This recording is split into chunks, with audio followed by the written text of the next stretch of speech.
Students, I am Mantisha रुबा। आज हम लोग class 11th English medium biology में अगला चैप्टर पढ़ेंगे, चैप्टर 5, जिसका नाम है किंगडम प्रोटिस्टा। अब देखिए, आप लोगों को आर.एच. व्हिटेकर का हमने 5 किंगडम सिस्टम पढ़ाया था। तो उसमें क्या था, उसमें उन्होंने पूरे लिविंग किंगडम को 5 पार्ट में बांटा था, Monera, protista, fungi, Plantae, animalia. तो अब आप लोग का पहला किंगडम मोनेरा कंप्लीट हो गया है। अगला चैप्टर है आप लोगों का किंगडम प्रोटिस्टा। इसमें आप लोग किंगडम प्रोटिस्टा के ऑर्गेनिज्म और उनके बारे में पढ़ेंगे कि वो ऑर्गेनिज्म कैसे होते हैं, उनका स्ट्रक्चर कैसे होता है, उनमें लोकोमोशन कैसे होता है, रिप्रोडक्शन कैसे होता है। ये सारी चीज़ें आप लोगों को किंगडम प्रोटिस्टा की पढ़नी है। तो अब देखिए, ये चैप्टर है। चैप्टर का सबसे पहला टॉपिक है आपका, यहाँ पे इंट्रोडक्शन दिया गया है। ये आपके किंगडम प्रोटिस्टा चैप्टर का इंट्रोडक्शन है। सबसे पहले देखिए, इसमें कहा गया है कि protista includes diverse form of predominantly water dwelling eukaryotic unicellular organism. अब देखिए, मोनेरा में क्या थे, मोनेरा में प्रोकैरियोटिक ऑर्गेनिज्म थे, लेकिन यहाँ पे यूकैरियोटिक यूनिसेलुलर है, मतलब जो उनकी सेल है वो यूकैरियोट है, मतलब डेवलप है,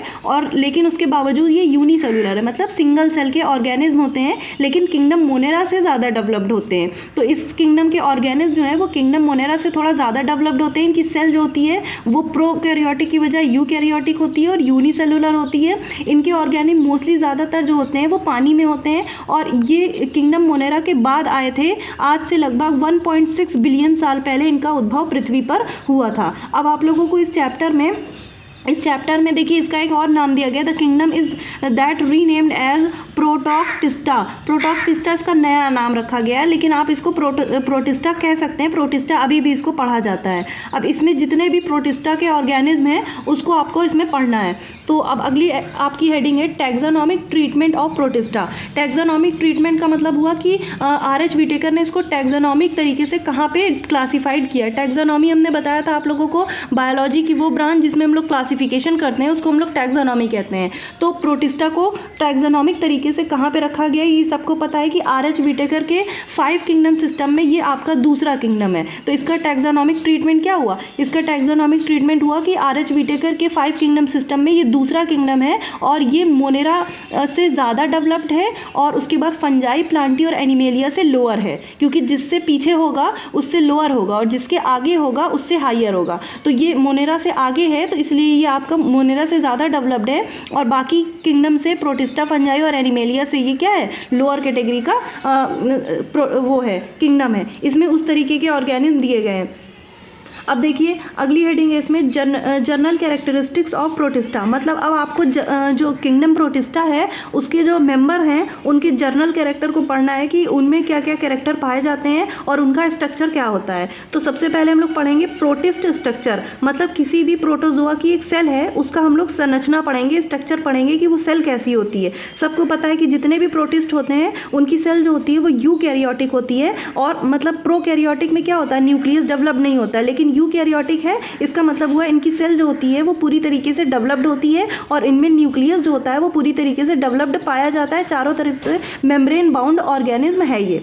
अब इसका स्ट्रक्चर देखिए यहाँ पे दिया गया है, तो यहाँ पे आप इस फिगर को देखिए ध्यान से, तो आपको ये पूरा स्ट्रक्चर, जितनी भी थ्योरी दी गई है वो पूरी समझ में आ जाएगी। इस स्ट्रक्चर को समझिए। ये स्ट्रक्चर जो है ये एक प्रोटिस्ट का स्ट्रक्चर है, मतलब एक प्रोटोजोआ की फाइलम किंगडम प्रोटिस्टा के ऑर्गेनिज्म की एक सेल है। अब देखिए ये सेल कितनी डेवलप्ड है। जैसे अभी आप लोगों ने पीछे मोनेरा में देखा था, तो bacteria, virus, blue green algae, ये सब बहुत ही लोअर कैटेगरी के ऑर्गेनिज्म थे, लेकिन ये उनसे जो है वो थोड़ा ज़्यादा डेवलप्ड होते हैं। ऊपर से शुरू करते हैं। सबसे पहले देखिए यहाँ पे आपको जो दिख रहा है ये दोनों क्या है, फ्लैजला है।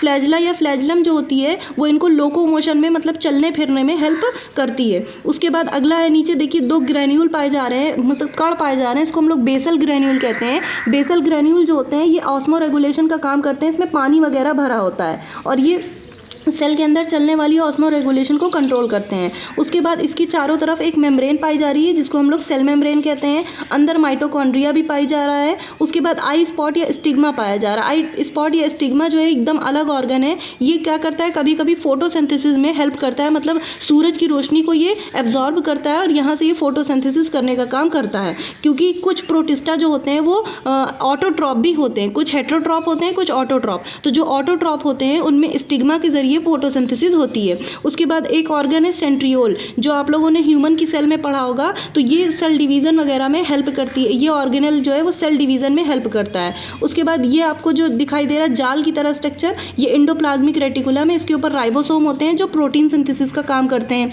क्लोरोप्लास्ट है, क्लोरोप्लास्ट का काम सबको पता है। क्लोरोप्लास्ट आपका क्या होता है, ग्रीन पिगमेंट इसमें पाया जाता है, क्लोरोफिल, जो फोटोसिंथेसिस में हेल्प करता है। उसके अंदर का पार्ट दिखाया गया, स्टोमा इसके अंदर का पार्ट है, क्लोरोप्लास्ट के अंदर का पार्ट है।